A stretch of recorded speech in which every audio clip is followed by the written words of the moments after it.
Okay, I think I will get the webinar started. I don't want to sort of hold everyone up too much longer. So anyone else that attends will probably only miss one or two slides.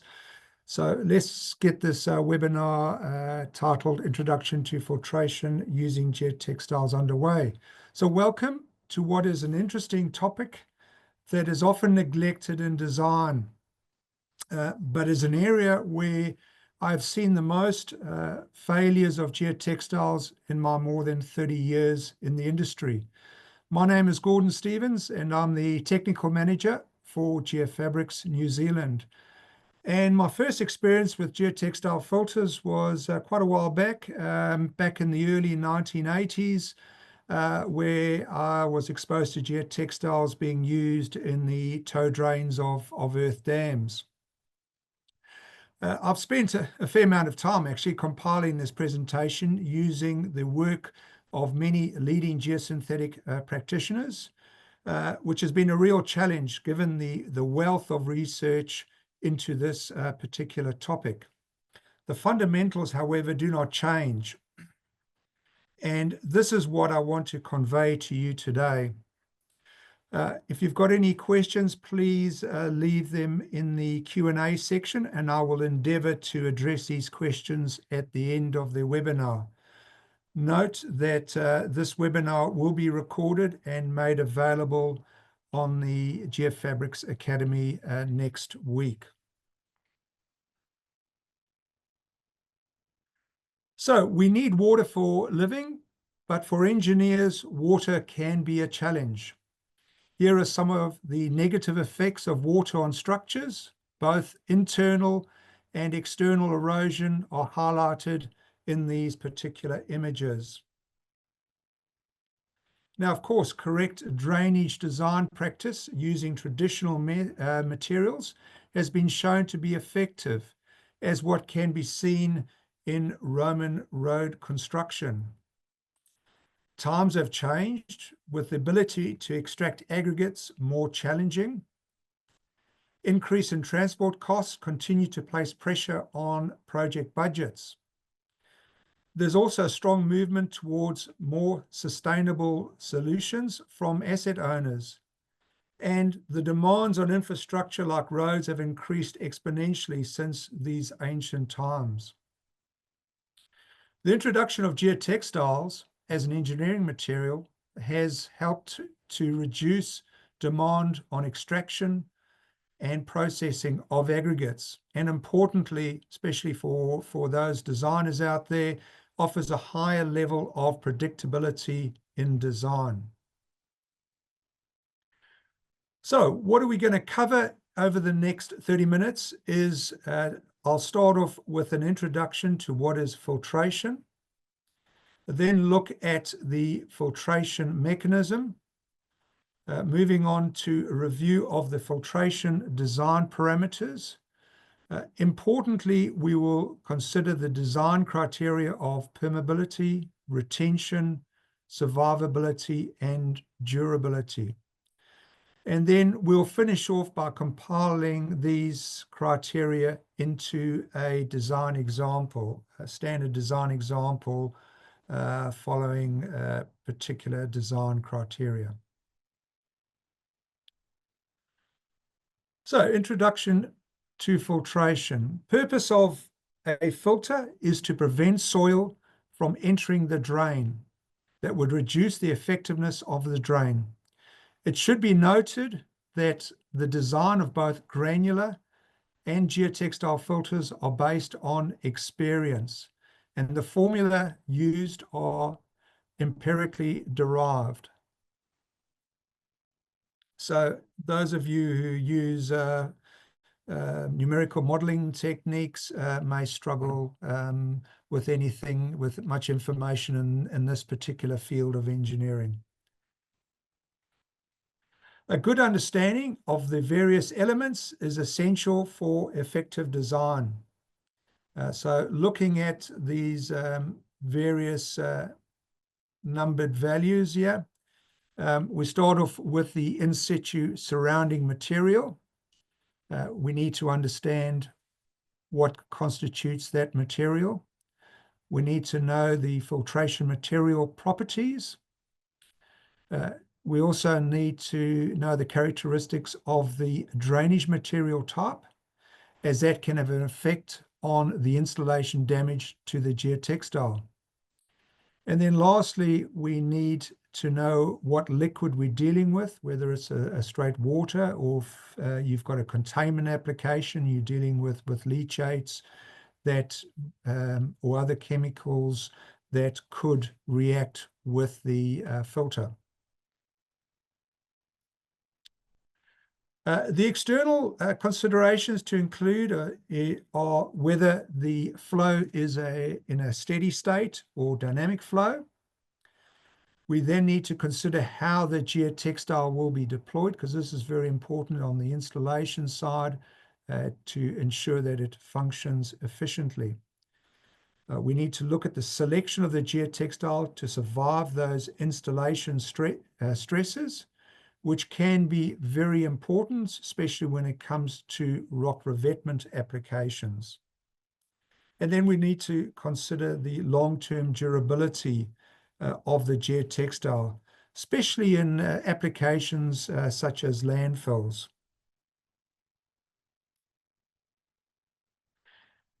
To be effective, the geotextile must satisfy the following criteria. So first being permeability, to allow the water to flow through the geotextile over the life of the project. Retention, to limit the movement of soil particles into the drain. Then we have the short-term survivability in terms of damage to retain the integrity of that filter.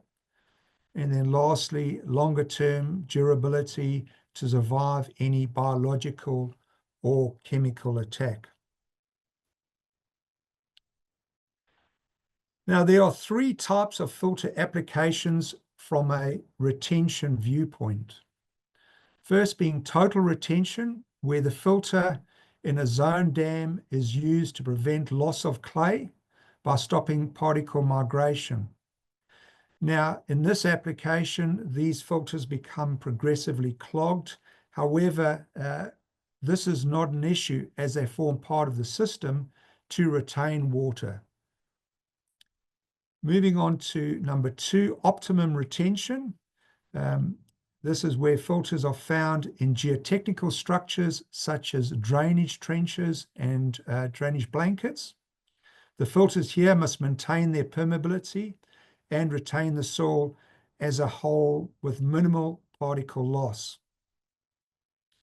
And thirdly, partial retention relates to rock armoring bank protection applications where the filters must remain unclogged in case of that rapid drawdown type scenario. There will be some flushing of soil particles, but this is slowed down by well-designed filters. In this presentation, we will focus primarily on the filters providing the optimum retention.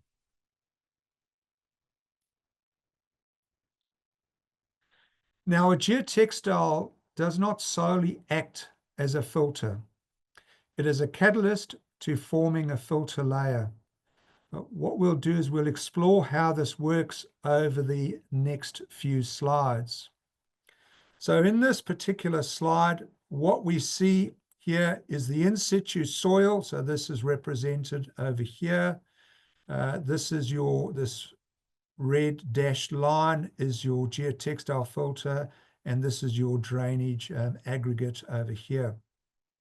And here we have a curve, and this in situ soil over here is represented by this original gradation shown over here.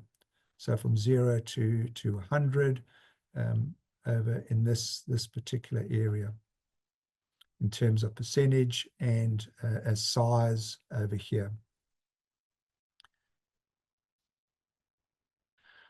So as the water flows through this soil towards the drain, it transports particles and then comes up to the geotextile constrictions.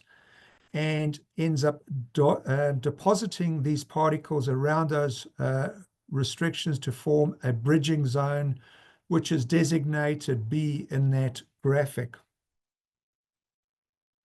The next stage is the start of the filtration zone. So the constrictions get smaller as those particles move in, and you get a progressive development of that filtration zone to the upstream side of that bridging zone. So you can see how it progressively forms. And here we have the completion of that filtration zone. And if we look at this graph over here, what we see are the various layers, from one being the bridging zone, and then the filtration zones in layers 2 and 3 as you move away from the fabric. What's of interest here is the OF is the opening size of the geotextile filter is depicted down there in that particular line. Of course, selecting the correct geotextile is very important, and there are some examples in these next few slides of the mechanisms that need to be considered that affect the performance of the particular geotextile. In this slide, what we see is a tape woven geotextile, which technically is not really suitable for filtration applications, and it shows the blocking off of those pores, preventing the through flow of water through that particular geotextile. Next is blinding of geotextiles, and these typically occur with single-sized fine silt particles. Here's an example of a non-woven geotextile where clogging has occurred, and this can happen with mine tailings entrapment within the geotextile, and you can see this cross-section through this non-woven geotextile showing the clogging through these tailings. And then biological clogging can occur with entrapment of ferric oxide within the non-woven geotextile. So one needs to be very careful using geotextiles in areas where iron ochre is present.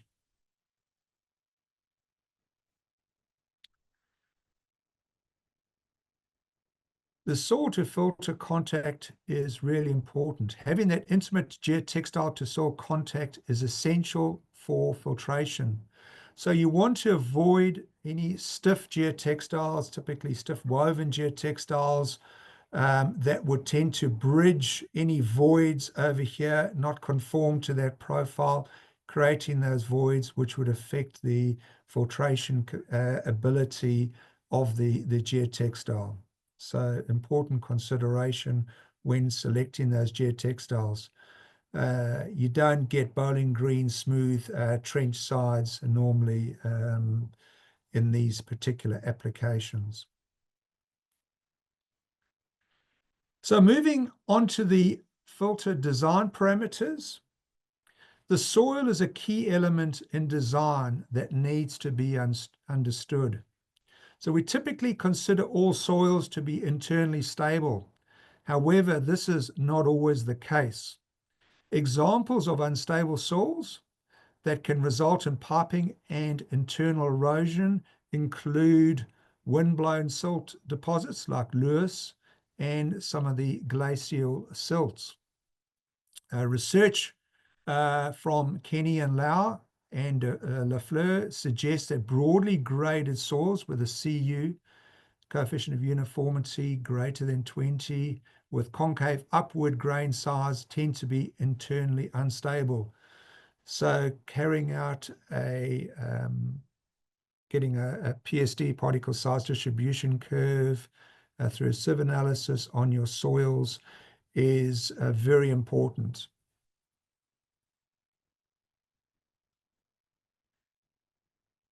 So here we have the particle size distribution curve of a soil to be drained, which, as I've stipulated, is essential to have in any design. The coefficient of uniformity is a good indicator of how wide the grading is. A uniformity up to a value of 3 provides the greatest amount of interlock, whereas soils with a CU above 3 start to become more widely graded.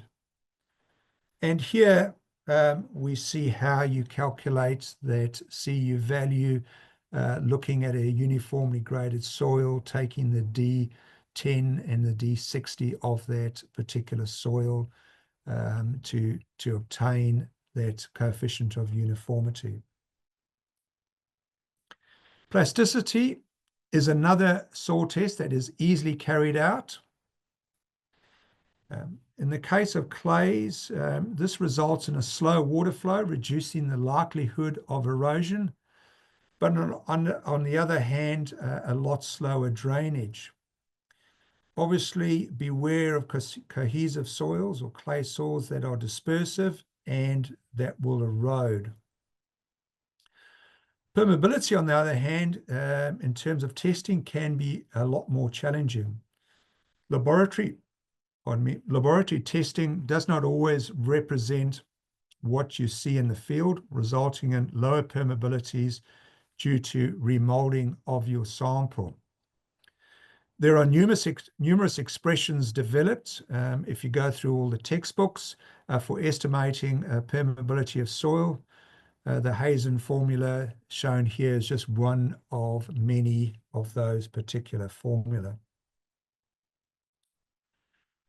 The geotextile opening size is the other side of the equation that needs to be understood, and it's just as important as understanding the soil particle distribution. Unfortunately, there's no one method for determining the opening size. These are the 3 more common expressions, starting off with the apparent opening size, which is a property that indicates the largest particle size that would effectively pass through the geotextile. Importantly here, using glass beads, which tend to be quite smooth.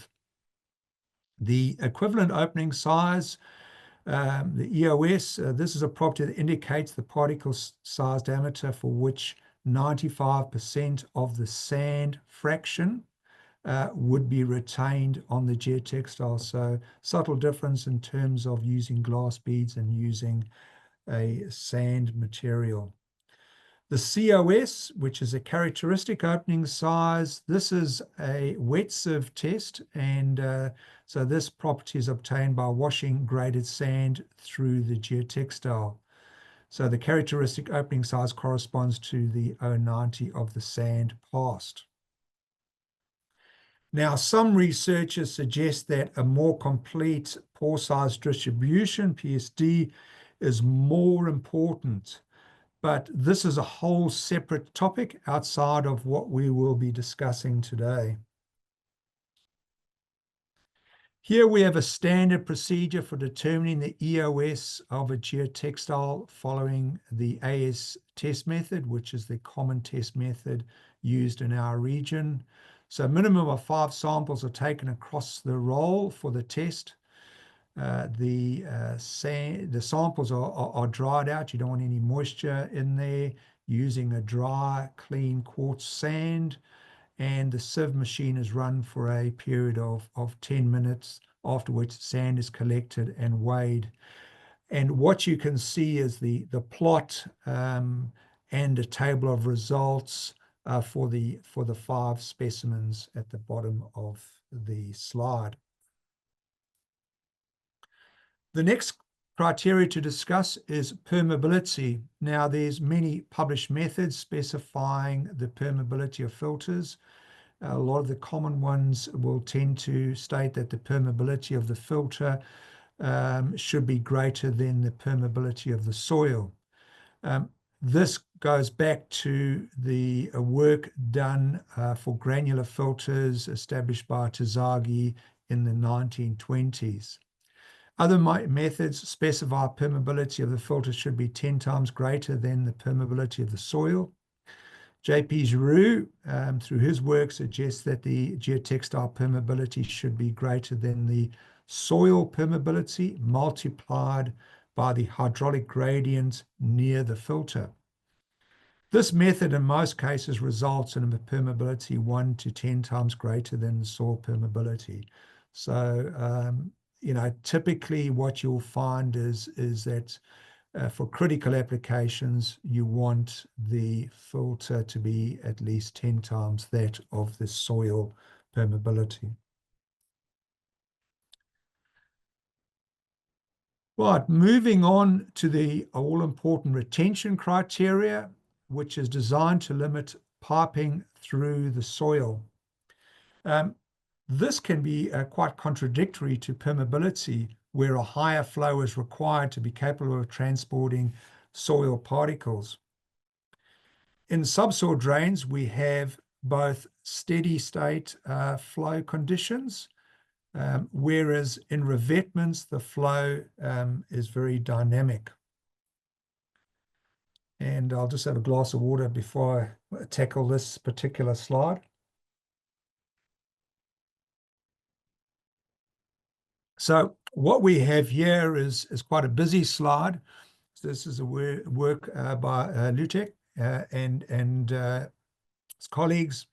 And what it is an example of a systematic approach to filtration design for steady state flow conditions, which incorporates both retention and permeability. And what it does, it considers various boundary conditions. So it's quite comprehensive.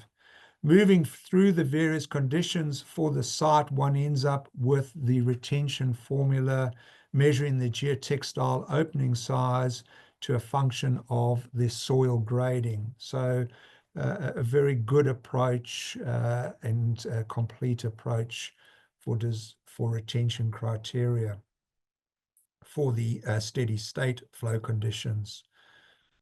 What we see here is the same systematic approach for filtration design, but in this case, it's for the dynamic state flow conditions.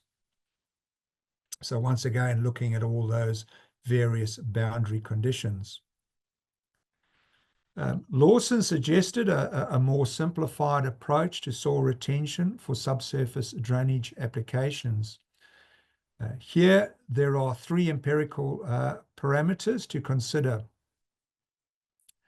First being the O95 of the geotextile, then we have the D85 of the soil, and then we have a factor B, which relates to the above two parameters. So what is this factor B? So this can be derived theoretically or by using a permeameter. This testing has the advantage of allowing near field conditions to be modeled. However, the disadvantage is that it does take some time to obtain results, and the soil is in a remolded state, which has previously been mentioned. So to determine B, what we are using is a permeameter, and what we have here is the plot. So you've got this ratio over here, and on the x-axis, and you have the weight of the piped pipe material through the filter on the y-axis. So we're looking at the relationship between that weight of soil passing through the geotextile plotted against the time for the various ratios tested. So the piping limit is taken as the maximum stable ratio of the O95 to D85, below which the soil no longer is being piped through the geotextile. This tested ratio of the O95 to D85 equals B.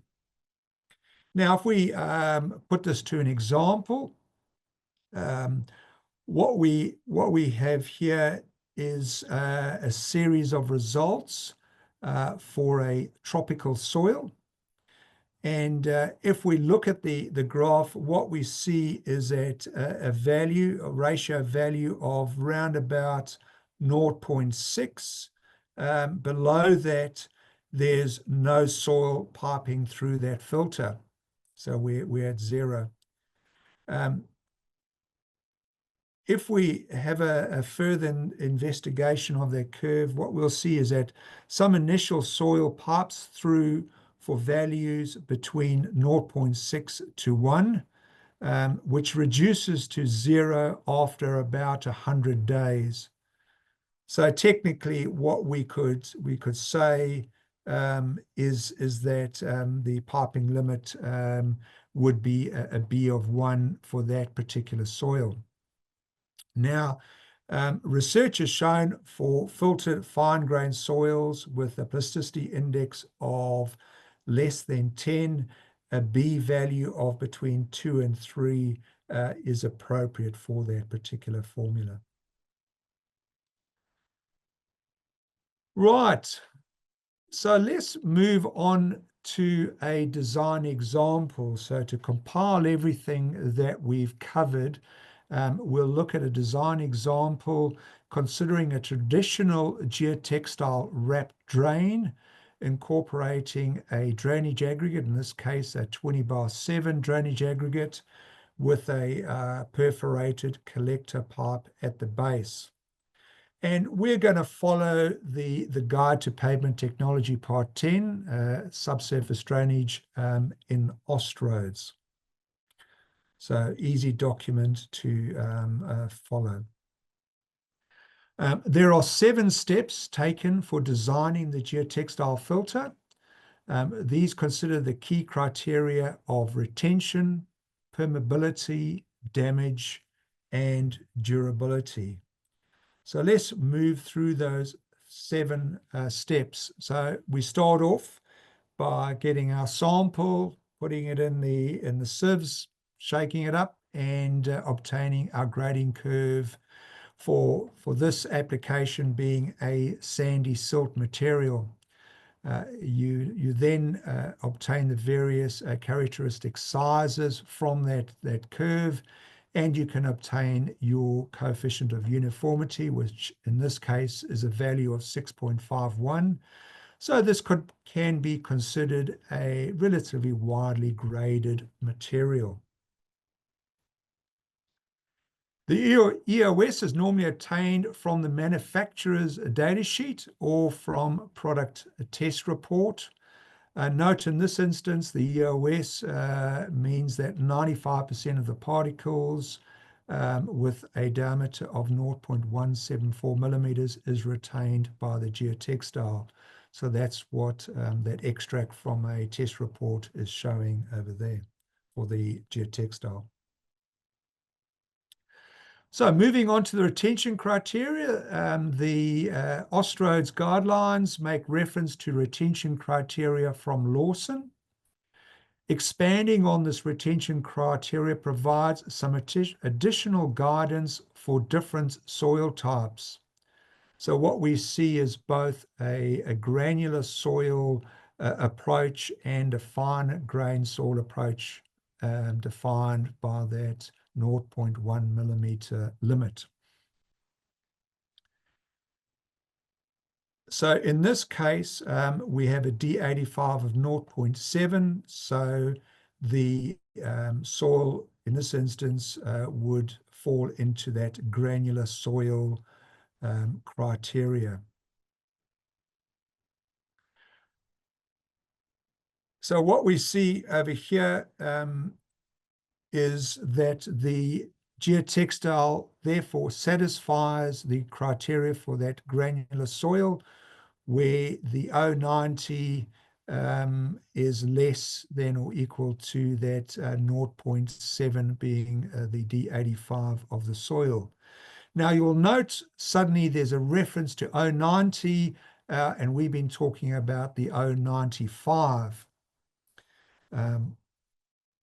The O90 was referenced in research back in the 1980s, and the O90 uses smooth glass beads, which results then in larger opening size than using quartz sands to obtain the O95. So look, we can really assume with a fair degree of confidence that the O95 with quartz sand is approximately the same as the O90 with smooth glass beads. And even if you look at this plot over here, the difference between 90 and 95 is pretty small. So we can consider that O95 being the same as the O90 in this instance. To ensure the free flow of water through the geotextile needs to be more permeable than the soil. In the case of a silty sand in this application, we have a permeability of 1 × 10⁻⁵ meters a second. So the geotextile passes this particular criteria. Moving on to the clogging criteria, it's important to note that long-term filtration compatibility tests should be conducted for non-cohesive soils that are gap-graded or where hydraulic gradients are greater than 3, or for single-size silts and fine sands with a CU of less than 3. Now, the US Corps of Engineers has carried out a fair amount of research which suggests that clogging of non-woven geotextiles occurs for a gradient ratio of greater than 3, as you can see in that plot for various geotextiles. Gradient ratio, for everyone present, is the ratio of the hydraulic gradient at the soil geotextile interface to the hydraulic gradient of the actual soil itself. In the absence of specific testing, the formula below can be used, and in this case, the geotextile satisfies that clogging criteria. On a separate note, if the results suggested that there is a potential for clogging, then a gradient ratio test would need to be performed. The image that you see here is a test setup for carrying out a gradient ratio test. And here we're looking at the compatibility of a non-woven geotextile with what is a red silty tailings material.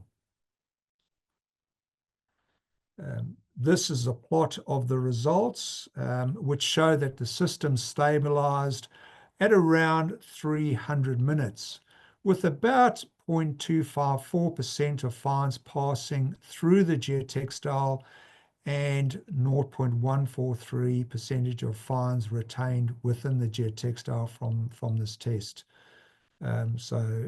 Essentially, the geotextile satisfied this clogging criteria in the actual test. Moving on to installation damage, what we see here is a slight departure from the technology guide, which only reference a Class A geotextile for the first stage filter. In New Zealand, we have the TNZF7, you've got the MRTS 25 in Queensland, the R63 in New South Wales, and they do allow for a wider range of subsoil applications. So you've got different drain stone sizes and different trench depths shown over there. In this case, however, with a 20/7 aggregate and a trench depth of less than a meter, essentially, a Class A geotextile is suitable to meet this particular criteria. Listed below, what we have are the durability criteria that need to be considered. Very important for specifiers and for project managers is that the geotextile must be covered within 48 hours of placement to ensure that the UV effects on the polymer are mitigated. Then we have biological clogging. So polymers generally are not nutrients, so this is not normally an issue, except in areas where you could have iron ochre present. Chemical is not normally a problem because most soils encountered in engineering applications are benign. The exceptions would be in containment applications, tailing dams, and other sort of mining applications.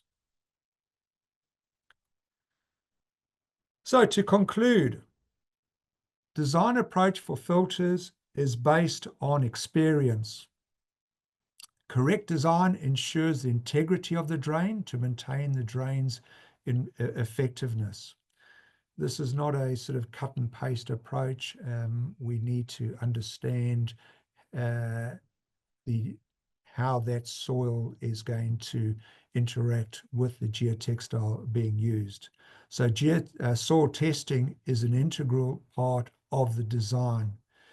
Geotextiles filters designed correctly are very effective and well proven for over 50 years of use. When compared to granular filters, geotextiles offer a predictable performance level, very important in design, easier and simpler construction with less material wastage on site, and there are those sustainability advantages as well in terms of less transport of materials to site, less aggregate use on site as well. So that's, in a nutshell, the end of what is an introduction to filtration. It's a very extensive topic. And for those of you who are interested in going into this in a bit more detail, there are numerous publications out there in the domain, the public domain. J.P. Giroux's work on filtration is probably some of the leading work that you'll find if you want to get more information on that particular topic. So we'll move on to the Q&A, if I can find where that the Q&A side of things is in this webinar. So just got to get to the Q&A part.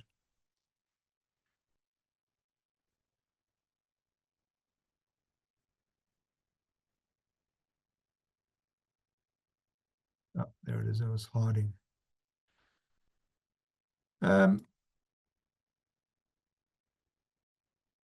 We don't have any questions at this stage. I don't know if anyone wants to put it. Oh, here we go.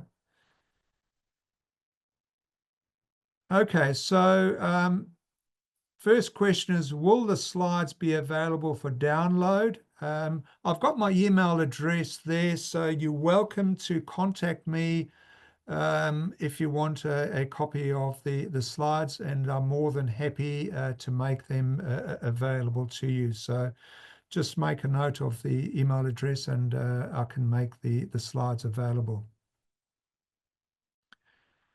Then question from our good mate.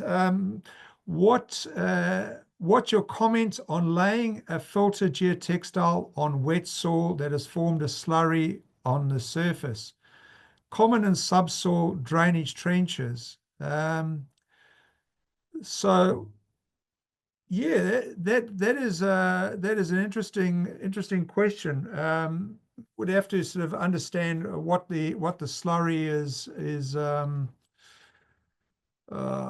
what constitutes that slurry. I'm assuming we're not talking about a contaminated site, so it's just a normal soil site, and need to understand the conditions of that slurry, because With the slurry, obviously you've got a concentration of fines contained in there.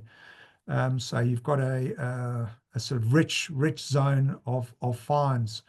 I suppose one of the issues that I would be a little bit concerned about is that it's extremely wet, laying and having the fines sitting there would be relatively unusual, because I'm trying to think of a situation, because you wouldn't get that with a clay fine, so it would have to be some form of fine silts.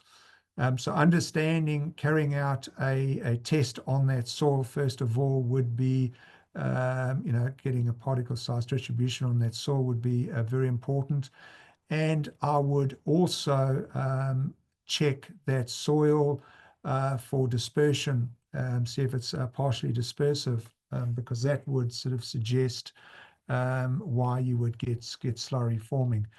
I don't, in my 30 years, I can't recall being involved in a project with that. So, Michael, I wouldn't mind debating that over a cup of tea later on at some stage. But yeah, interesting question, and I don't have a direct answer. But you certainly would need to understand the actual in situ soil in the first place, and why a slurry is being caused. You might have alluvial strata in that soil layer that's resulting in those fines concentrating in the moisture in the bottom of the trench, or in the sides of the trench, but primarily in the bottom of the trench. Bear in mind that you're not going to get that slurry in the sides of the trench, so you're still going to get the filtration functioning on the sides of the trench in the natural state. But it might be a good warning that testing the soils in the first place is paramount. Okay, next question. If a geotextile experiences failure, is it generally rendered completely ineffective, or can it still have some level of effectiveness? This is very interesting, because it's a very open question. The definition of failure will vary from one engineer to another engineer. I recall the Christchurch earthquake sequence, where we saw a slight departure from geotextiles, but we saw gabions that had moved slightly. There was a bit of settlement of stone, and there'd been slight movement, and there's a gap formed behind the gabions, between the soil and the gabions. And there was some reference to these gabions failing. That's not a failure. So moving to geotextiles, failures would generally occur if you've got a problematic soil. Now, the degree of failure would come down to how problematic that soil is. So especially if it's a graded soil, so single-sided soil, and the type of geotextile. So if that geotextile is likely to experience failure in the first place. You'll only be able to understand that long-term performance by, as I said, doing those permeameter type tests to see if that effectiveness of the geotextile will reduce. And of course, you can see what factor of safety you're going to get. All geotextiles, there will be some partial migration of fines through that geotextile or within the geotextile, and that doesn't render that failure at all, in terms of its performance. Now I'll go to once again the Christchurch situation. Geotextile was laid underneath a sports field. Gravel was placed on top. We had another good shake that resulted in liquefaction, so fines coming up through. that section of the sports field with the geotextile performed exceptionally well. There was no failure at all. We did exhume some of the geotextile. You saw patches of the silts in the geotextile, but it was still performing exceptionally well. So yeah, it's a difficult one to answer because it's very open-ended. It's unlikely in most instances to render it completely ineffective. So it depends on your design in terms of what capacity you still have in the geotextile, in terms of factors of safety, for permeability, for retention, clogging, etc. And if there is a concern, you can carry out actual testing. So interesting question. Okay, so next one is, what advice do you have for geotextiles and drains in high iron content soils and tailings, especially testing for unacceptable high Fe content? Yeah, what I've seen being done, especially in tailings, is to have a pre-filter zone of, so using a combination of a granular and a geotextile, so using a sand, graded sand layer to act as a pre-filter for so that's with using non-woven geotextiles. Some of the monofilament geotextiles have been shown to work very well in these particular applications as well. So you need to sort of take the performance of the geotextile into account in those particular applications. And the other way is to provide a pre-filter as well. But it is important that you do your investigation thoroughly when in some instances trying to do mimic some testing of that geotextile with that type of material, once again in a permeameter, would be a good approach. Okay, moving on. Have there been any successful application of geotextiles for critical filters and dam embankments to control internal erosion piping? Yes, there have been. So my background is I actually worked in water engineering back in South Africa, and there's been quite a number of large dams where the geotextile has been used in the dam to stop the piping from occurring through the actual dam embankment. So essentially putting in a chimney drain that is lined with a geotextile. As I mentioned in one of the earlier slides, the geotextile may over time clog up, but that is not a concern because ultimately the system is there to stop water from migrating through. But what you're stopping is that piping erosion. So most definitely it has been used in earth dams. Most cases, it's a non-woven type geotextile that gets used in that application. Earlier, you touched on construction damage for revetments. So this could be coastal revetments or even riverbank revetments. Do you have any additional comments on this? Is this adequately covered in NZTA F7 specification? So in those various roading specifications, they primarily focus on the use of geotextiles in rock revetments for river type applications.